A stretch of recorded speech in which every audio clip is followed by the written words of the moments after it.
barangay sa lungsod sa Luay, Bohol na ila gumikan sa mga blacksmith o mga panday ug maggama ug mga sundang ug kutsilyo. Kumustahon ta ang dagan sa ilang panginabuhian? Pinaagi sa report ni Nico Sereno. Kung makalabay ug makasuroy sa barangay Villa Limpia sa lungsod sa Luay sa Bohol, mabantayan ang display sa lain-laing klase og gidakon sa mga sundang, bungay, sanggot ug uban pa. Taud-taud na kini nga industriya sa maong lugar nga naila gumikan niini. Dunay moabot sa napu ka mga manghimuay niining maong mga produkto dinhi. Gipakita sa pipila kanila ang proseso. Gikan sa pagputol ug pagtabas sa makaraang mulye sa sakyanan, idangdang sa init kaayo nga kayo hangtod nga mubaga. Anam-anam sabdayon kining dukdukon samtang init pa aron maporma sa unsa gustong disenyo. Makapila kahigayon kining ibalik sa baga samtang wala pa na porma.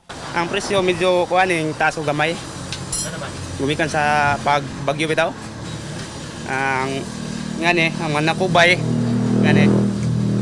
Medyo malmahal lang pangayo nila manang additional may 50 kada sundang. Depende sa gipaspason ug kabansay ang magama nila sa matag adlaw. Sa usa ka manghimuay, tag-unom ka buok ang ilang mahimo sulod sa usa ka oras. Pag-adto namo, gaapas pa sila sa order para sa Mindanao. Sinego ang mga materyales, bagisod ng tag pangita, mga komprador pag bagisod pag doong. Katong pag-COVID. Karon may naman okay naman. Balik na po sa normal. Ang presyo sa mga baligya gikan sa labing barato nga 380 pesos ngadto sumabot 900 sa mahal-mahal na kay ang pulan ug gunitanan ginama sa sungay sa Kabaw.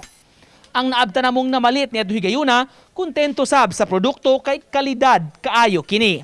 Para ni diha gamiton sa akong trabaho nga nagtukod mig building na may mga disturbo, mga kahoy, moy akong iputol ni. Nindot ni kay hait. Uban ni Marlon Melgazo ug Edward Tubilan, Nico Sereno. Balitang Bisdak.